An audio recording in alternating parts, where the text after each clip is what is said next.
మన చుట్టూ ఉన్న ఈ ప్రపంచాన్ని మనం ఎలా చూడగలుగుతున్నాం? ఒక్కసారి ఆలోచించండి. కళ్ళు తెరిచిన వెంటనే రంగులు, ఆకారాలు, మనుష్యులు ఇవన్నీ మన మెదడులో ఒక చిత్రంగా ఎలా మారిపోతున్నాయి? ఈరోజు మనం మానవ కన్ను వెనుక దాగి ఉన్న అద్భుతమైన సైన్స్ను, ఈ రంగుల ప్రపంచం యొక్క రహస్యాలను తెలుసుకోబోతున్నాం. ఆ ప్రశ్నకు సమాధానం దొరకాలంటే మనం ఒక కాంతికిరణం వెంట ప్రయాణించాలి. ఈ ప్రయాణం మన కంటిలో మొదలై మెదడులో ముగుస్తుంది. రండి, ఈ అద్భుతమైన ప్రయాణంలోకి వెళ్దాం. మన ప్రయాణం మొదలయ్యేదే ఇక్కడే. ఇది మన కన్ను. కేవలం 2.3 సెంటీమీటర్ల వ్యాసం ఉండే ఈ చిన్న గోళం ప్రపంచంలో ఏ అధునాతన కెమెరా కన్నా చాలా శక్తివంతమైనది. ఇది ఒక అద్భుతమైన బయాలజికల్ కెమెరా అన్నమాట. సరే, మరింత అద్భుతమైన కెమెరా ఎలా పనిచేస్తుంది? కాంతికిరణం మన కంటిలోకి ప్రవేశించినప్పుడు అసలు ఏం జరుగుతుందో స్టెప్ బై స్టెప్ చూద్దాం. చూడండి, కాంతి మొదట కార్నియా అనే ఒక పారదర్శకమైన కిటికీ గుండా లోపలికి వస్తుంది. ఆ తర్వాత కెమెరా అపర్చర్లా పనిచేసే తారక ఎంత కాంతి లోపలికి వెళ్లాలో కంట్రోల్ చేస్తుంది. ఇక అక్కడ్నించి కటకం అనే లెన్స్ ఆ కాంతిని రెటీనా అనే స్క్రీన్పైకి కరెక్ట్గా ఫోకస్ చేస్తుంది. అక్కడ ఆ కాంతి చిత్రం ఎలక్ట్రికల్ సిగ్నల్స్గా మారి మెదడుకు చేరుతుంది. అప్పుడు మనకు దృశ్యం కనిపిస్తుంది. సింపుల్ కదా? కానీ ఇక్కడే అసలు మ్యాజిక్ మొదలవుతుంది. మన కన్ను ఒకేసారి మన చేతిలో ఉన్న పుస్తకాన్ని, అలానే ఎంతో దూరంలో ఉన్న చెట్టును, రెండింటినీ అంత స్పష్టంగా ఎలా చూడగలుగుతుంది? ఎప్పుడైనా గమనించారా? దగ్గరున్న వస్తువుని చూస్తూ వెంటనే దూరానున్న వస్తువుని చూసినప్పుడు మన కళ్ళు క్షణాల్లో ఫోకస్ను మార్చేస్తాయి. ఈ అద్భుతమైన సామర్థ్యాన్నే సర్దుబాటు అంటారు. ఇది మన కంటిలో ఉన్న ఒక సూపర్ పవర్ లాంటిది. ఈ పని చేసేది సిలియరీ అనే చిన్న కండరాలు. అది మన కటకాన్ని అవసరాన్ని బట్టి సాగదీస్తూ, ముడుస్తూ మన దృష్టిని నిరంతరం అడ్జస్ట్ చేస్తూనే ఉంటాయి. మనం గమనించకపోయినా మన కళ్ళు ఈ పనిని కంటిన్యూస్గా చేస్తూనే ఉంటాయి. అందుకే పుస్తకాలు చదివేటప్పుడు లేదా ఫోన్లు వాడేటప్పుడు కంటికి మరీ దగ్గరగా పెట్టుకోవద్దని అంటారు. సుమారుగా 25 సెంటీమీటర్ల దూరమనేది మన కళ్లకు చాలా సౌకర్యవంతమైన సరైన దూరమన్నమాట. మరి ఈ ఫోకస్ చేసే మెకానిజం సరిగ్గా పనిచేయనప్పుడు ఏం జరుగుతుంది?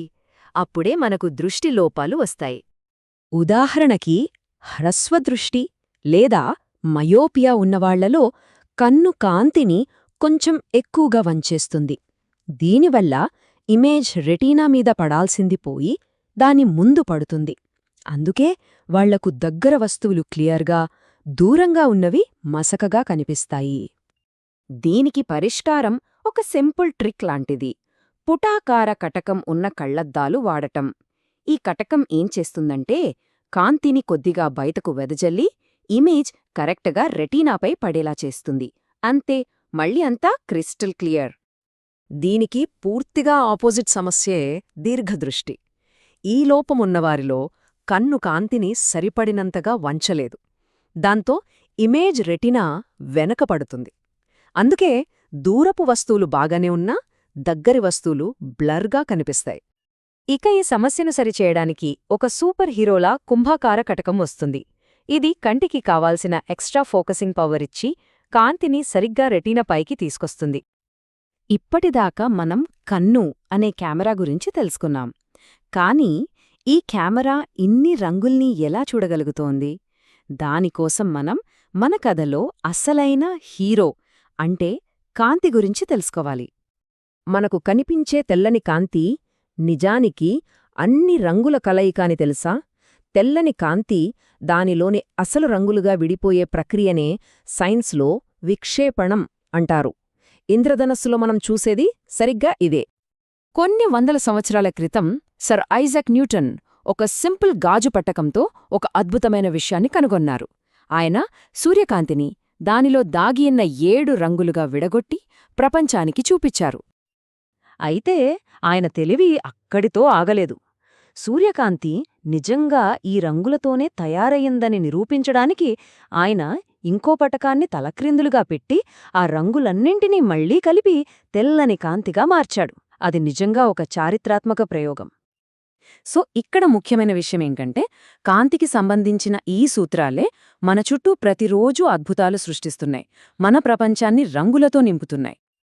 వర్షం తరువాత ఆకాశంలో కనిపించే అందమైన ఇంద్రధనస్సు ప్రకృతి మనకు చూపించే ఒక లైవ్ డెమో లాంటిది. వాతావరణంలోని ప్రతి ఒక్క వాన చినుకు ఒక చిన్న పట్టకంలా పనిచేసి సూర్యకాంతిని దాని రంగులుగా విడదీస్తుంది. ఆకాశం ఎందుకు నీలంగా ఉంటుందని ఎప్పుడైనా ఆలోచించారా?